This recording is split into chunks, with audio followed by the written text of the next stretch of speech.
Jesse wanted me to put more light on. Does he want me to take more light off? I think I'm overlit here.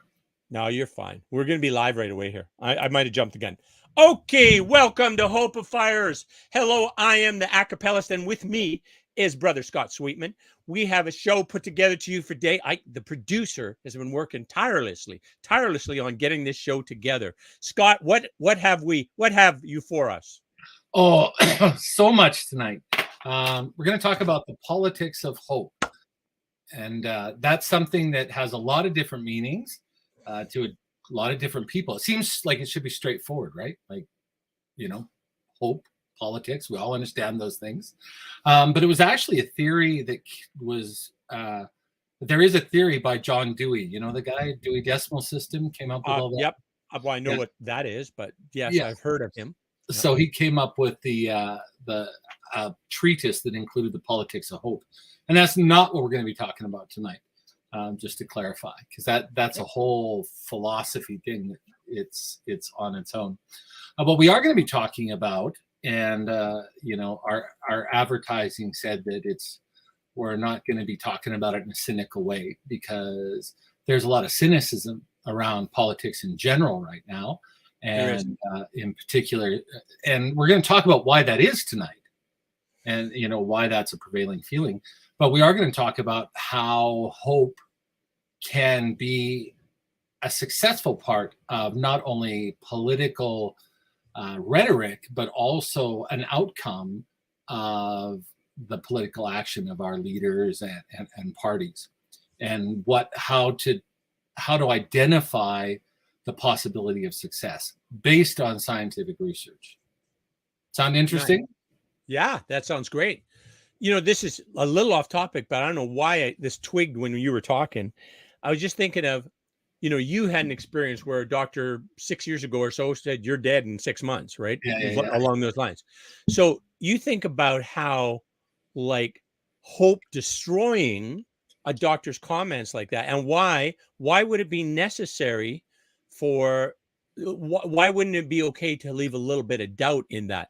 Hey, the data might say this, but there's always exceptions, right? Maybe you're going to be the exception, as opposed to, oh, no sense spending money on you or giving you resources because you're going to be dead soon, right? So it's just like, think of the hope they could induce or they could support just by allowing a little bit of a doubt about what they think they know. You know what I mean? Yeah, and you're right on target. That is part of what we're talking about tonight. And, I went through that. And for a moment, I was crushed. And, me, I'm like, yeah, whatever. Send in the next clown. This guy's got nothing that we want to say, so let's move on here. But I do remember, I'm sure I've told you before, when my dad was dying of cancer, we were living in Japan, but he wanted to get to know the girls and things. And so we moved back to be with him. The girls and I, Fleur, stayed in Japan and ran our businesses and things in the schools we had in Japan, because we had 2 schools operating at that time. So there's no way for us just to sort of pack up and come home. A lot of students and things. Anyway, so the girls and I took Dad around to all his appointments and his chemo and things. And him and his wife at that time, a wonderful lady from Hong Kong, were very much wanting to try everything they could. They tried natural homeopathic things. They were really aggressive about researching treatments worldwide, and what I saw in him was hope. I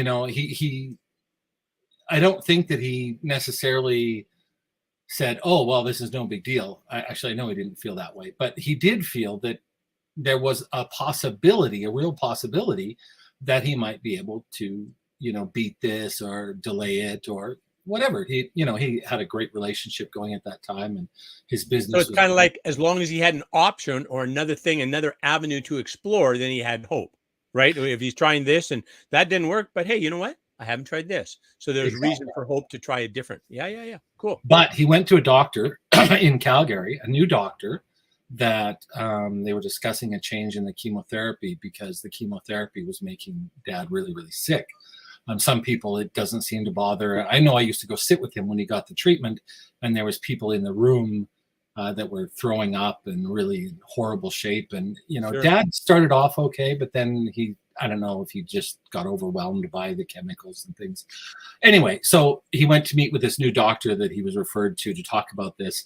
And he was, pretty hopeful. And he was telling the doctor, oh, yeah, well, we're trying this and we're trying that. And, I'm willing to try whatever, chemo you want me to try or whatever you want me to try. But we're also looking into all these other things. And the doctor just looked up and just looked him in the eye and said, you realize that you're going to die, right? And it just crushed my dad. Like just, oof, he deflated and, there's tears in his eyes. And all he could say was, yeah, I know. Like that was it. Conversation was over. I got him out of there. And boy, I don't know if he ever recovered from that because he did certainly know that was a possibility. But until that moment, that person of authority, and everyone else had said, yeah, Stan, what the heck? It's your body. You want to try this stuff? It's your call. Like, there's some of it may interfere with what we're trying to do, but ultimately, the outcome only affects you. Yeah, really. Yeah, exactly. And he was okay with that. And he was happy. And, even if it was doing nothing, the fact that him and his wife, whom we love very much, were searching and looking for answers, and they were doing it together, and they spent tremendous amount of time instead of being sad and, we don't have much time together and all of these things. They were really positive and proactive and doing all this stuff. And that doctor just took that away from him like that. I'd never seen my father so affected by anything. My dad was my role model for confidence and gusto and, never give up. So what do you think motivated that doctor to say that? Like, just like a ego thing? Hey, listen, I'm the doctor and you're dying. Like, is that what it kind of is? Like, because it's obviously not care or concern for the person he's talking to. It's not giving that person any glimmer of, hey, good for you. You're trying different things. Maybe that'll work. There's spontaneous recoveries that happen, right? Those kind of things, right? So.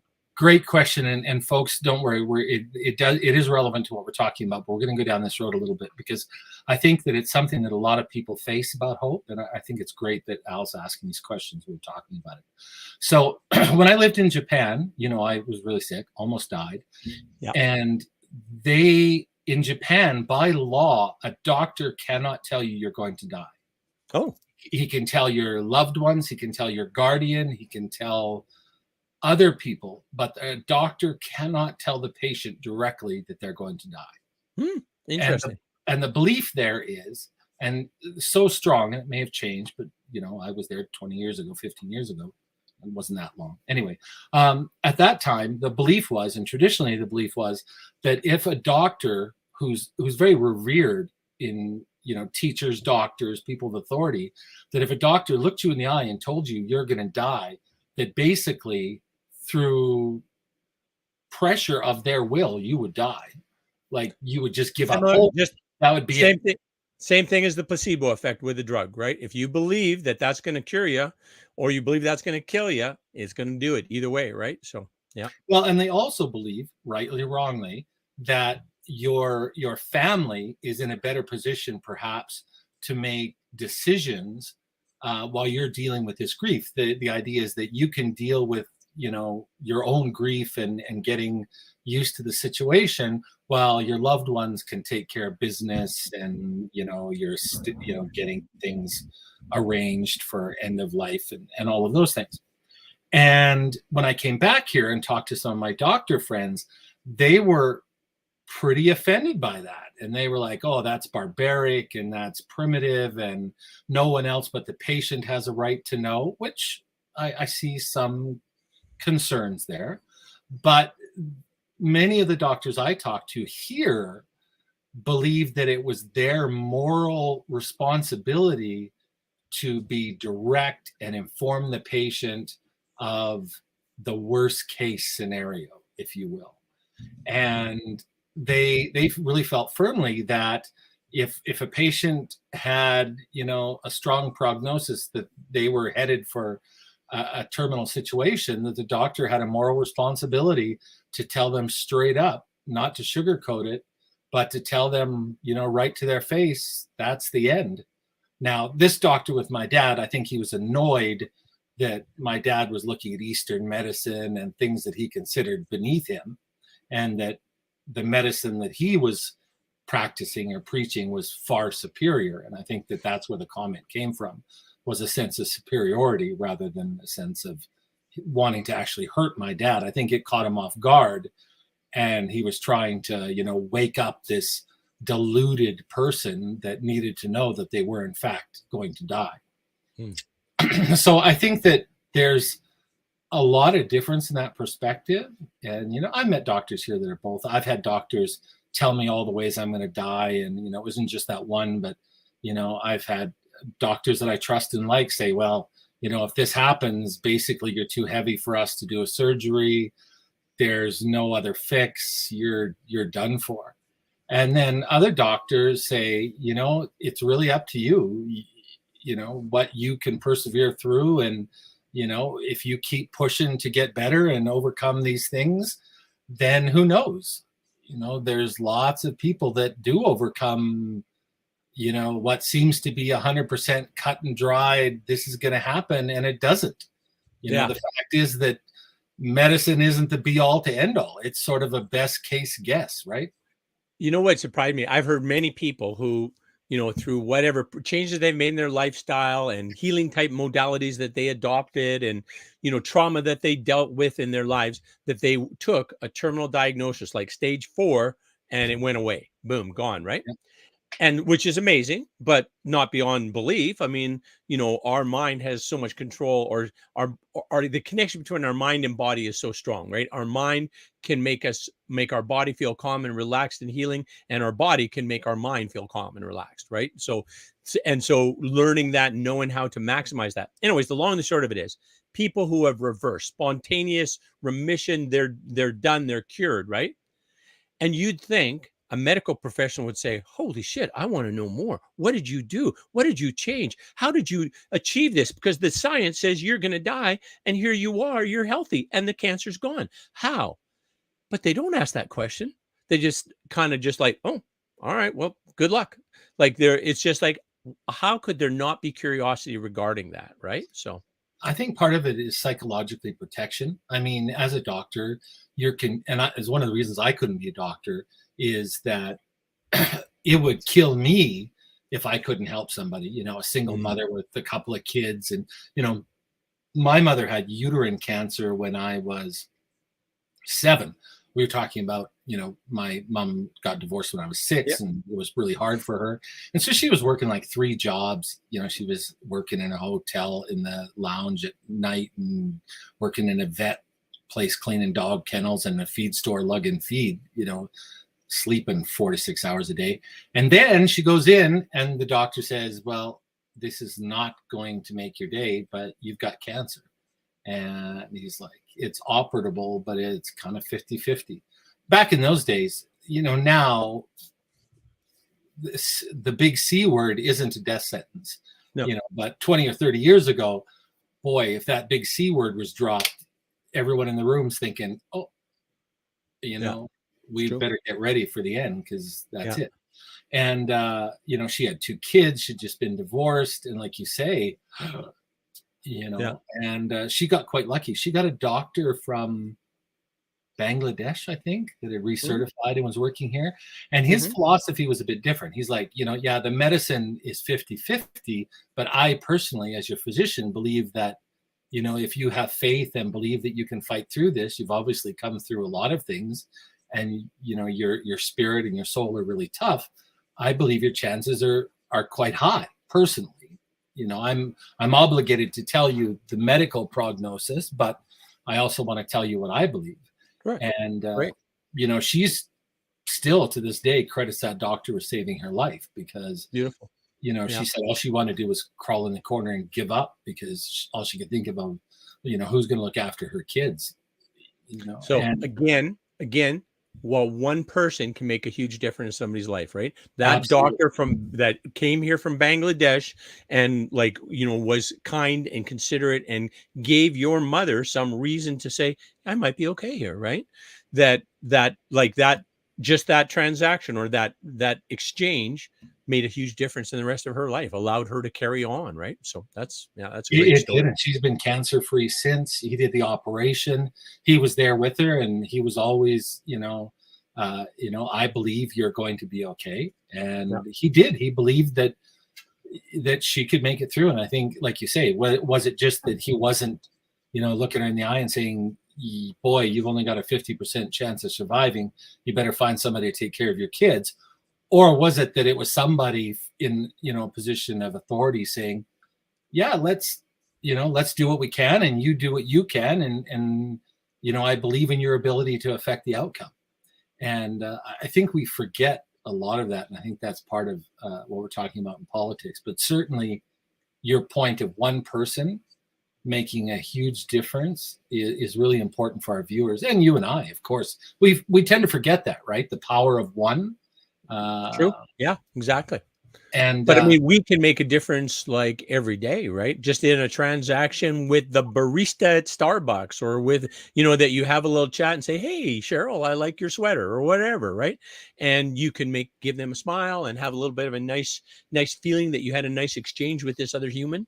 And so I think we all can do that every day, right? So when I first started studying history and went to university and started, studying some hard sciences, I got a little bit depressed, and I thought, boy, our lives are over like that, and you were just one little thing, and most of us just, plod along and don't do anything important. And, like you take a decade, and, back in the day, it was, you picked 4 important men, and that defined an entire age, right? That was it. So out of the hundreds of thousands or millions of people alive, there was like 5 or 6 men at that time that were the only ones who made any difference in politics and religion and economy and all of those things.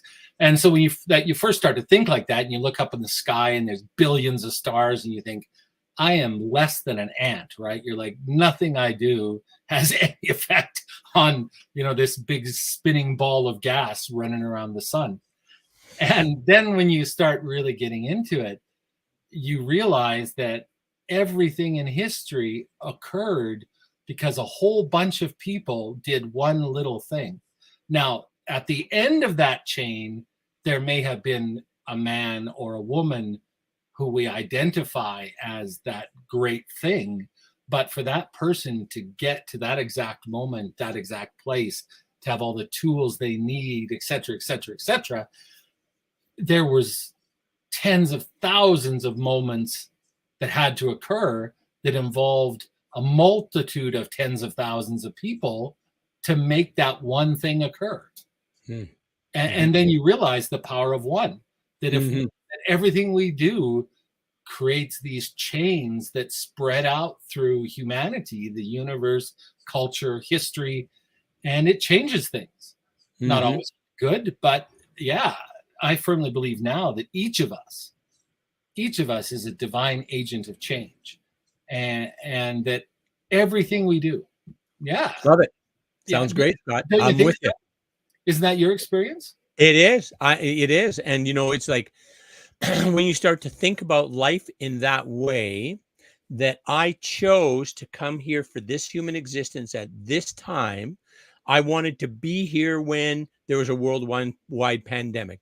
I wanted to be here because I believe there's some kind of contribution that I might be able to make. And I'm still trying to figure out what that is, but I'm kind of moving it to the right direction in terms of how that I came here for a reason. I'm trying to remember or create what that reason is, and then make that contribution, make that difference here. And kind of the overall principle that I'm following here is that I'm connecting with a generous and joyous flow. And if you think connection with a generous and joyous flow is with creator or with source or with spirit, yes, that's true, but also with the creation, which is also part of the creator, with Scott and all my other brothers and sisters who are all part of the same, and their health and my health are intertwined. Their wellness and my wellness are intertwined, right? We are all connected, right? So, and how do we care for each other? How do we give each other, the opportunity to have enough? Like, we should all have enough. I got to tell you this, Scott. I went and saw this professor down at the college, and he's a biologist, food specialist guy from the University of Manitoba. Really smart man. Dr. Sanju, I think his name was, if I recall it correctly. Anyways, he was talking about specifically grain storage and seed storage. And he said grain storage and seed storage worldwide, the storage is in a very bad state, and that sometimes half of the crop that gets produced is destroyed by mold and insects and all that kind of stuff, right? And so the question I had for him, because there's about 750 million people starve to death every year in our world, right? But I think that 750 million, and a human being only needs like about 4 pounds of food a day, not a whole bunch, 4 pounds of food a day to get the basic type needs that our body requires, right?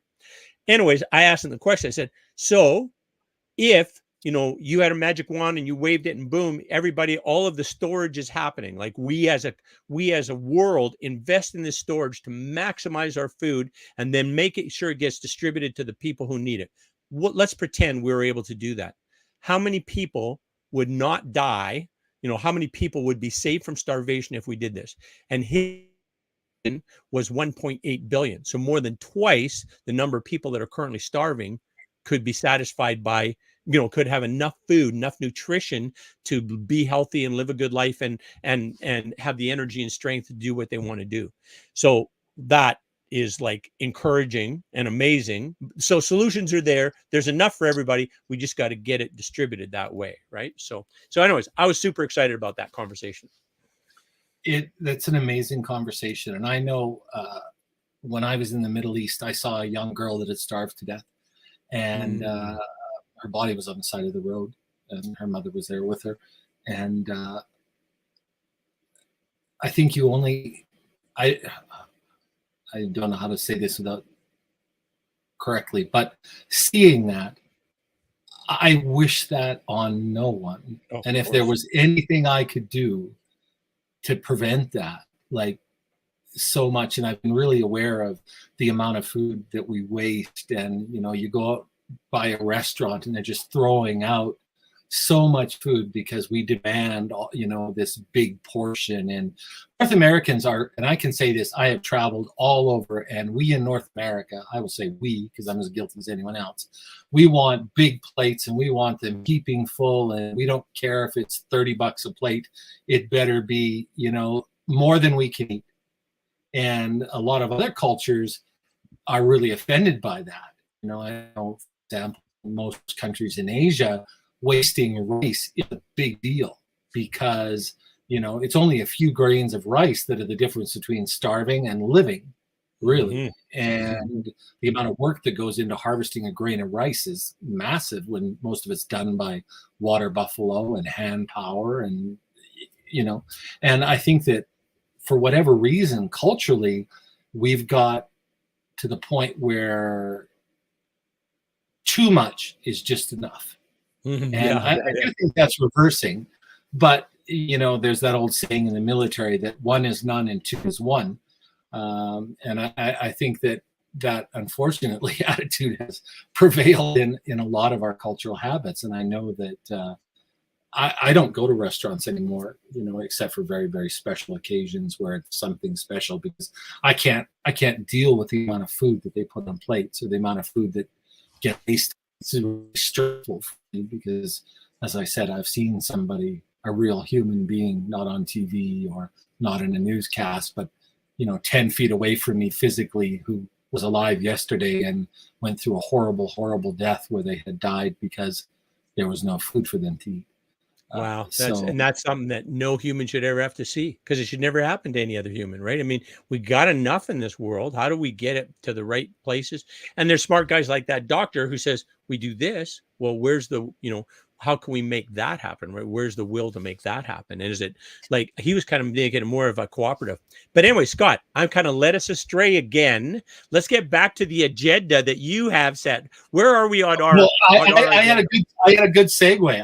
I got a good segue there. I was going to say, well, You know, in the politics of hope, one of the things, and I'm going to condense everything because we only have about 6 more minutes here, but I'm going to condense my hours and pages of research into about 4 statements.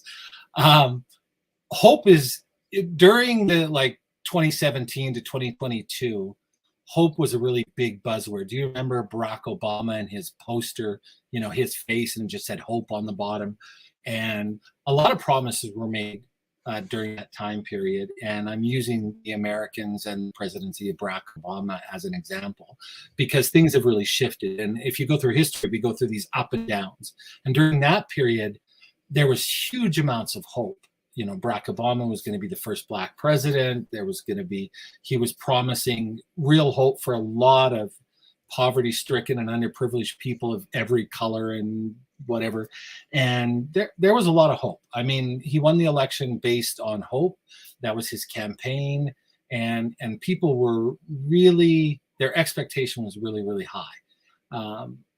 And both sides of the fence, after his terms were done, really were unhappy because of infighting and counter politics and things.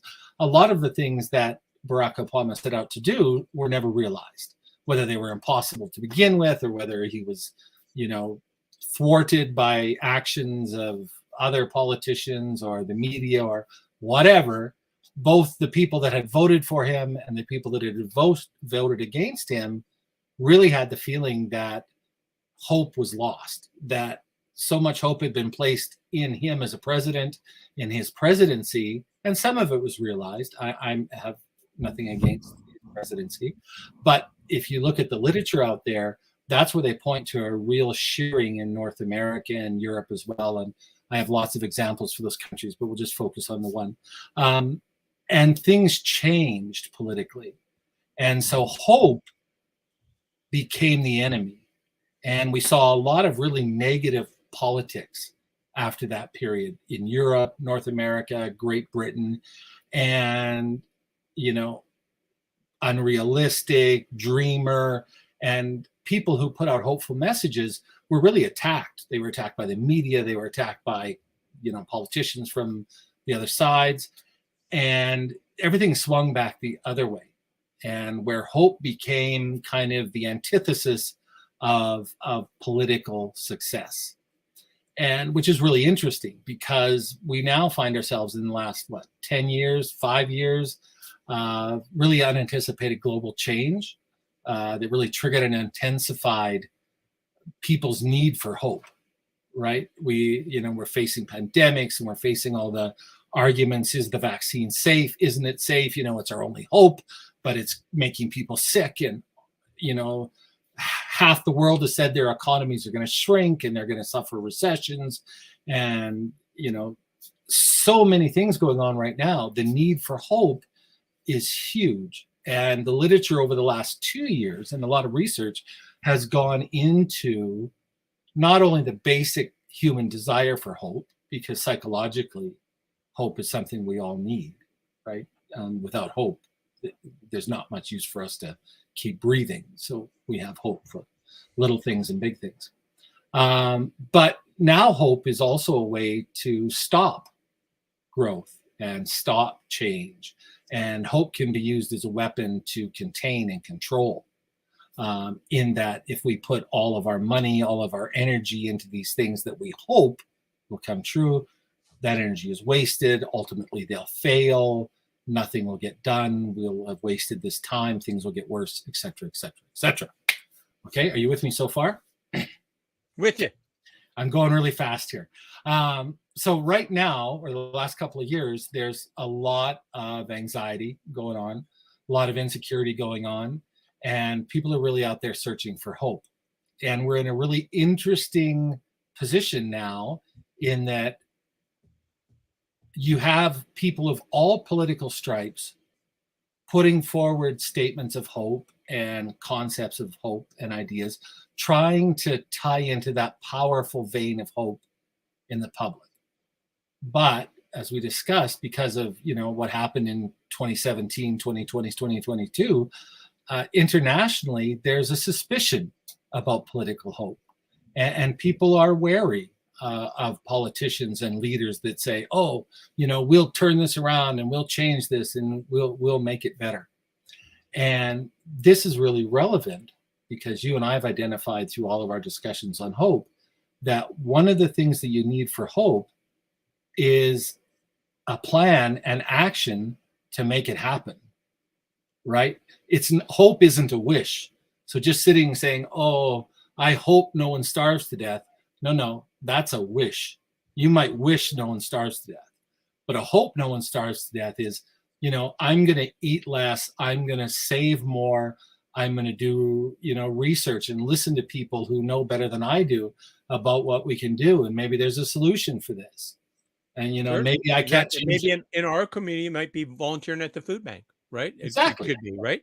It could be going and taking a course with other people, how you prep food and how you make bean sprouts or whatever, different low cost, high nutrition type foods that you can prepare in your home, right? So, yeah, cool. Okay, I interjected again. Go back on your agenda, Scott, or our agenda. So the research right now is saying that globally, because of this tension between the dire need for real hope and the dissatisfaction with the politics of hope in the past that have been unsuccessful, that we're in a really interesting and possibly positive position in that people will really understand the nature of hope in politics. And that is that there needs to be a plan. And the plan may not work. So we might need another plan. And, anyone who says this plan will work, I guarantee it, is probably not dealing with hope. They're dealing with something else on the darker end of the spectrum. But our expectations about our leaders and our politicians is changing slightly in that we want hope from them, but we actually want possible solutions. And as a societies, as communities, as a culture, as a species, I think that our hope, our understanding of hope is changing, especially in the realm of politics. And, we've gone through history, like if you go back to the medieval ages, hope was completely, especially in the Western world and in the Eastern world in a different way, tied to religion, right? Salvation, second coming of Christ, the Enlightenment, hope. That's where all of the problems that we hoped would change, we're really focused on was religion. And then we went through the Reformation, and then we went through a period of sort of anti-spirituality, anti-religionism, at least anti-organized churches, etc. And all of this, I don't know if you want to call it negative, but all of this turmoil has brought us to the point where I think people are just suspicious enough of people who promise hope that they really are more demanding. They don't want wishes. They don't want promises. They want genuine hope. And by that, they mean something you and I have been talking about for a year or more now, is that hope is a desire to change things, a vision of that change, and possible and probable routes to that change. Even if it's much bigger than one person or 10 people or one country, right? Sure. Yeah. I mean, in the example I gave about the storage thing, right? I mean, if there was, here's the system, here's how we work through other departments of agriculture throughout the world to get this done, like as an example, right? Yeah, that's a great comment. Like there's a plan, and maybe it's not the final plan, but it's a plan to get us closer. And then there's a refinement to a new plan to get us closer, right? So yeah, cool. And I think what we're seeing now in politics is politicians of every stripe promising hope. And of course, the counter parties or politicians are saying they don't have a plan, it won't work. And I think as individuals and community members, et cetera, I think we really have to say, do I believe that their possible solutions have a chance of making things better, which is real hope, right? And that's the dialogue that so much of the research we've done points to in our own lives, is that we should have hope. But hope takes work. Hope takes commitment. And hope isn't a present. It's not a wish. It's something you have to say, you know, this is something I identify and I want it to change and be better. And what steps can I take to make this better? That's Beautiful. one hope, right? That's beautiful. That's great, Scott. And so I just want to end there. I've condensed a lot of this, and I'll throw up the places you can research the many articles I read on it. But ultimately, that's the cold notes. The short version is that as human beings, I think we're starting to get a better understanding of hope, and we're demanding more of ourselves. We're demanding more of our leaders, in that we want to see solutions that have a possibility, with effort and work and commitment, of realizing a future that's better for everyone, not a particular group. You're going to close this out, but let me add one more little quick thing. There's this book called American Detox that I've been reading. Really, really good. The author, her name is Kelly. Her big thing that she's saying is that we get on a pursuit of wellness for only internal looking, only what's good for us kind of a thing, right? And that's part of the problem in terms of our capacity, our ability to solve problems, is that in our world, and that we need to be able to do this. Wellness is a great thing. Taking care of yourself is important, but for the purpose of not just for your your benefit, so that you have the capacity to be of value to others, to serve others. So I think that's a beautiful way to look at it. Yeah, be well, be the best well you can be, and then how do you help others have the same as you, or have the same level of wellness as you? How do we get everybody to have all needs met, enough for everybody? How do we do that? I think I want to circle back to what you started off by saying in the beginning of this, is that one person can make all the difference. And in that, if you understand that completely, that also means that it's never too late to change the world. It's never too late to solve the unsolvable problem. And we should always, with our last breath, take that chance and walk that path of hope. And I think our strong message to everyone is, don't give up. Don't ever give up. Keep Beautiful. trying. Well said, Brother Sweetman. All right. Great. For the acapellist, Alan Friesen, and myself, Scott Sweetman, be hopeful and be well until next week. We'll see you all then. Usual place, usual time. Take care, everyone. Thanks, Al.